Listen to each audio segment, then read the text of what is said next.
மேஷராசி நேயர்களுக்கு இந்த கார்த்திகை மாதம் சூரியனுடைய அனுகிரகம் கிடைக்கிறது.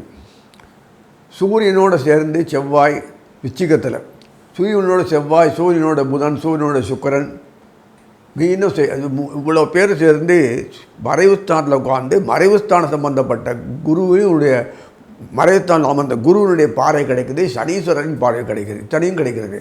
இந்த நாளில் என்ன ஆகும்னா ஒட்டு மொத்தமாக உங்கள் வீட்டில் அதிர்ஷ்ட வாய்ப்புகள் கொட்ட போகிறது. அத்தனை கொட்ட போகிறதுன்னு எப்படி இது அப்படி கேட்பீங்க. எத்தனையோ வேதனைகள் இருக்கும், சொல்ல முடியாத இன வேதனைகள். தொழிலையும் சரி, குடும்பத்திலும் சரி, வருமானத்தும் சரி, மற்றபடி உடம்புடைய ஆரோக்கியத்தும் சரி, இத்தனை பிரச்சனைகளுக்கும் காரணமாக எது இருக்கோ அதிலேருந்து தன்னம்பிக்கை, மனசு, வடல் வலி, தயல் வலி இதெல்லாம் போல வாட்டி வரைக்கும் தெளிவு பிறக்கும், வழி பிறக்கும். தானாக உங்களுக்கு வேண்டிய யோகங்களை சூரியனால் வரக்கூடியது அத்தனையும் கிடைக்கும்.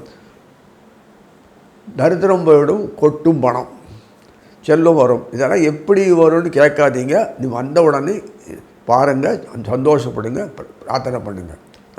இந்த மாதத்திலிருந்து வரிசையாக கடைசி வரைக்கும், மாசி பங்குனி வரைக்கும் தொடர் மழைகள் தான். தேக்கி வச்சு நல்லபடியாக அனுபவிக்கக்கூடிய பாக்கியம் உங்களுக்கு இருக்கிறதுனால எல்லா நிலையிலையும் நீங்கள் உயர்ந்து வருவீங்க. குறை, குற்றம், குணம் இதெல்லாம் பாராது எல்லாமே சிறப்பாக அமையும். உங்களுடைய வேதனைகள், சொல்ல முடியாத வேதனைகளுக்கு விடுதலை கிடைக்கும், துயர் நீங்கும், இந்த வருமான இனம் பெருகும். இது கண்ணு முன்னே எப்படி புதிய வேலை இல்லைன்னா இருக்கிற வேலையில் புதிய பொசிஷனில் போவீங்க. ரெண்டாவது, மூணாவது பேரானது சரியாக போய் உங்களுக்கு உண்மையிலேயே அதிர்ஷ்டவசமாக உங்களுடைய உயர்த்தக்கூடிய ஒரு புகழ் வரும். இப்படி எந்த துறையில் எடுத்தாலும் அதில் பெரிய ஆற்றல் பெறுவீங்க.